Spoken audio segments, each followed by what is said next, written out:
What's going on, everybody? Welcome to the YouTube Sports Network. I am your host, and today we're going to be talking about, which I think is only right, we're going to be talking about the Browns and the Bears game. This is the Week 15 matchup between the Browns and the Bears.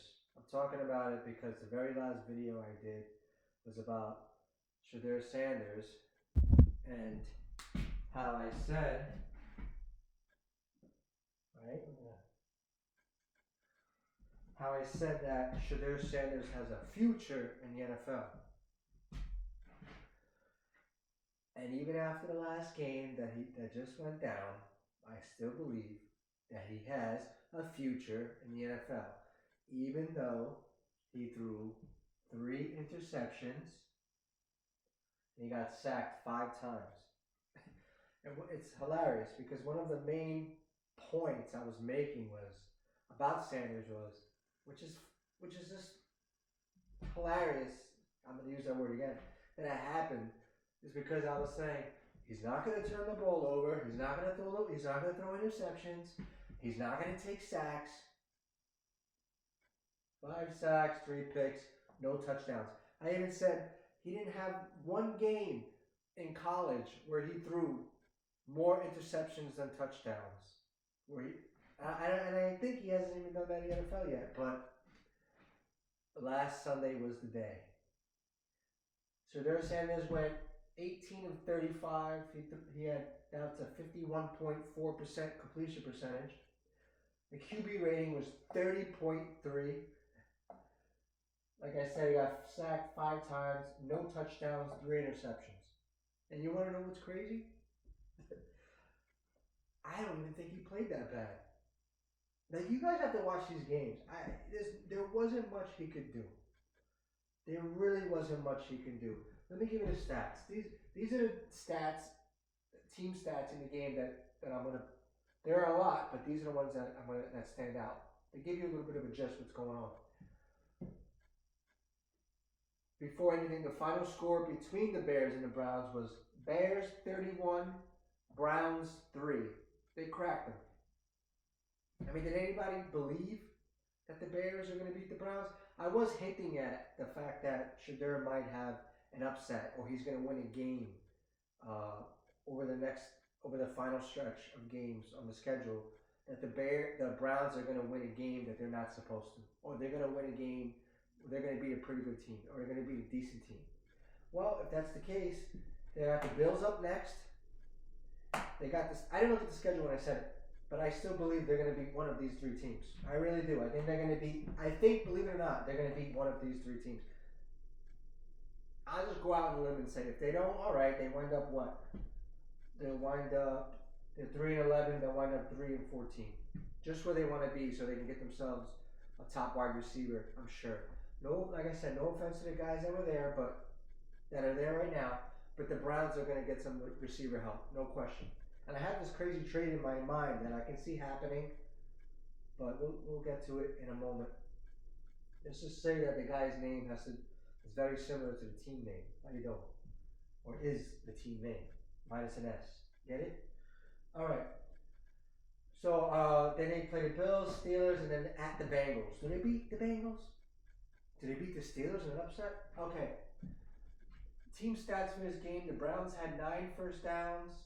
The Bears had 21. The Browns didn't have their first down until the 4-minute mark of the second quarter.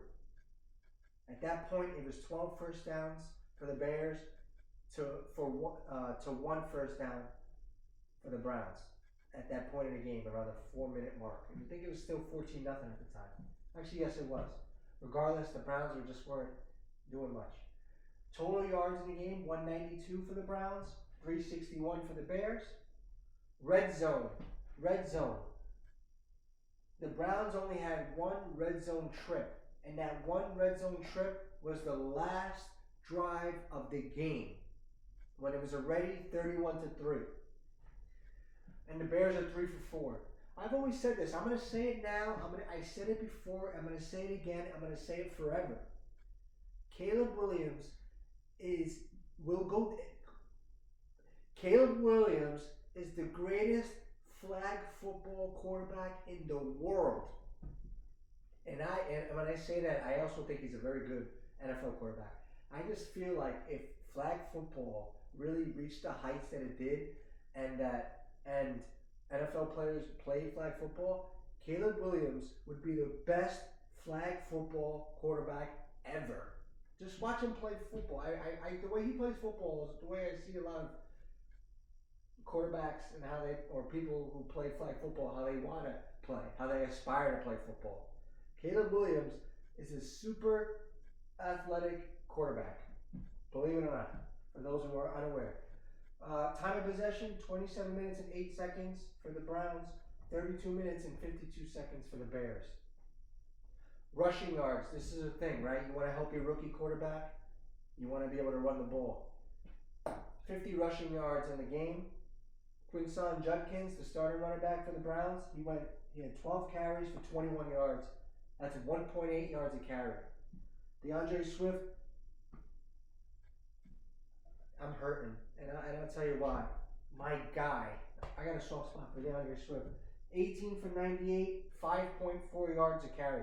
I can cry because I'm disappointed that I lost in fantasy football in the first round of the playoffs. Oof, just saying that hurts.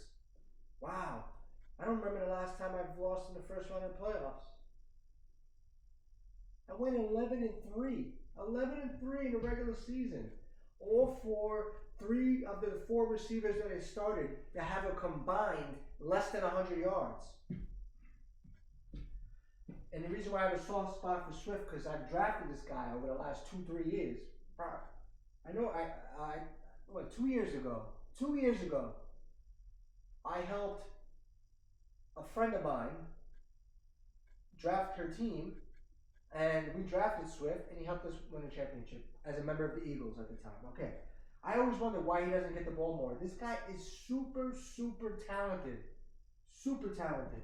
Anyway, soft spot because he's on my fantasy team. He had 2 touchdowns. He showed out. 18 for 98 with 2 touchdowns. What else can you ask for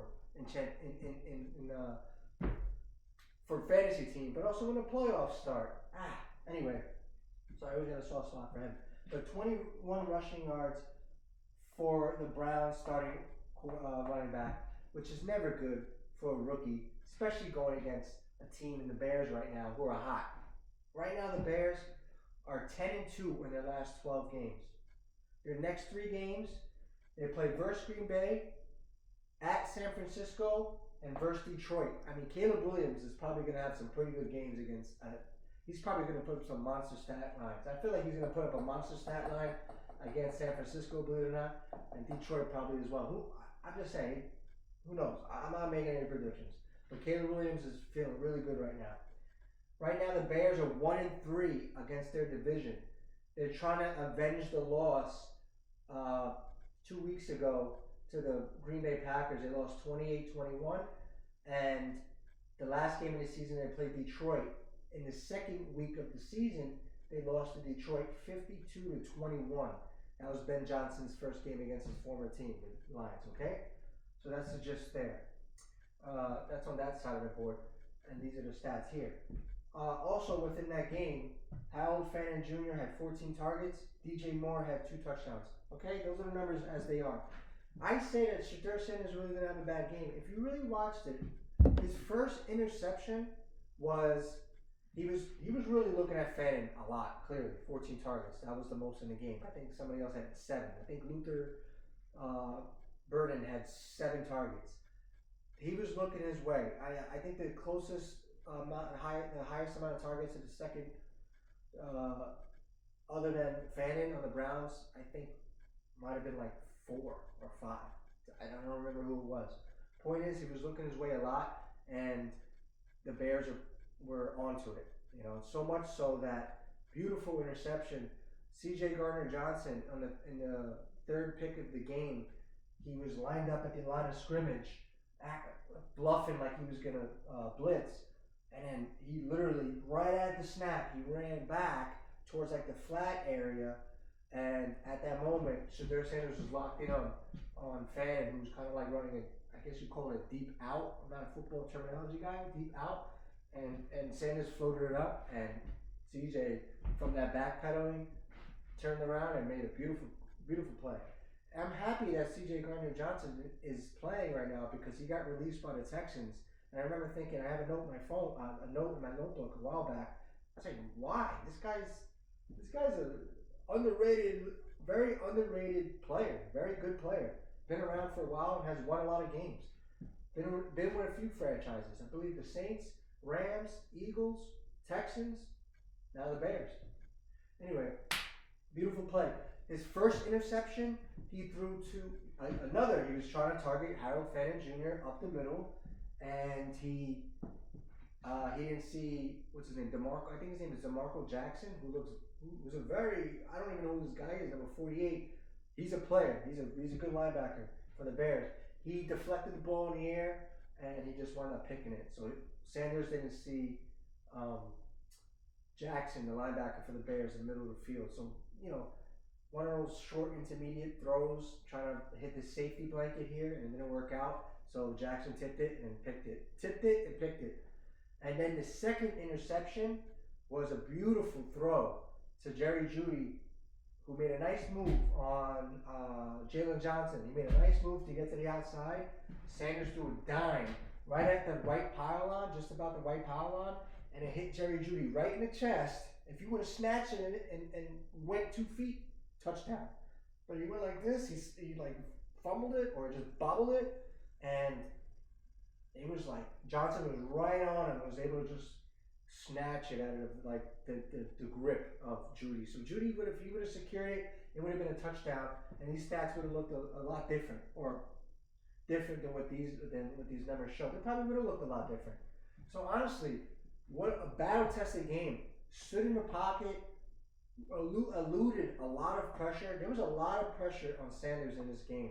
I got to look at the offensive line for the Browns, but I'm pretty sure that that's not I'm pretty sure that they're going to invest in that part of the game as well, because they're a little bit older within the interior.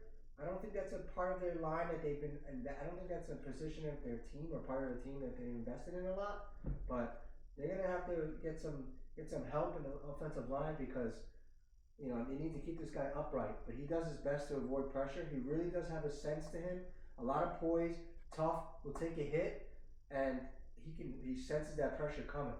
He got sacked 5 times. 2 of them were on the final drive of the game. He was just trying to make a play. He was trying to make a play. He was holding on to the ball a little bit more.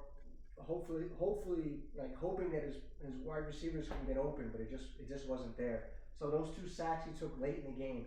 I'm telling you, Sanders did not play a terrible game. Overall, the Browns' offensive game plan, I don't know what they were doing. They couldn't get the run game going. There was just nothing there. And if Harold Fannin was going to just run simple routes in the middle of the field, not simple, but he's been doing it all year. What he did against the Bears, he's been doing all year. He runs a little bit out, he goes left. He goes this way, he goes right. And it's right there. So the Bears just probably just watching tape and going, okay, just follow Fannin. This is his favorite target. And he runs these routes like right there in the middle of the field. We're going to follow him and show him. And it worked. That's exactly what happened, especially on that 3rd interception. So honestly, Sanders did not play very bad at all, despite these numbers that don't look too good. He threw 2 beautiful deep passes to Isaiah Bond. I think Isaiah Bond had 2 catches for 87 yards. 47 was the longest catch of the game for him. So I'm telling you, Sanders is going to be fine. And every now and then you got to sprinkle in these type of games because it just builds that mental fortitude that this guy already has, but it's just strengthening that. So I'm telling you, he's going to be fine. The Browns, are they going to trade for? Are they going to be like, okay, we're going to make a big draft. We're going to make a big splash. We're going to trade for AJ Brown. Can you imagine that? That's just what I thought about. I'm like, AJ Brown's not happy he's getting the ball. Oh, he doesn't even have to go to a good team to be happy. He can go to a team like the Browns and get 150 targets like he used to all the time, and he's going to have another 1,000-yard, 1,400 yard season with a guy like Sanders throwing to him. That's what I just hit me before I was thinking about it, because the Browns do need to add, I believe, a bigger wide receiver, a bigger target, and a guy who's going to create some separation. because they're not getting a lot of that. So not a very bad game there. These are the stats. The Bears are hot right now. Probably no way the Browns are going to beat the Bears. The Bears are really feeling good. Let's see how these next 3 games go. The Browns have the Bills, Steelers, and Bengals. Do they win one of those 3? I have a feeling they might win one of those 3. But those are the stats of the game. And believe me, Sanders did not have that bad of a game. For those who watched and got to see, I don't know. Do you agree with me? I don't know, but that's my gist. That's my gist in that game. Thanks for watching. This is YouTube Sports Network, and already 15 minutes and 32 seconds went like that. Take it easy. Okay.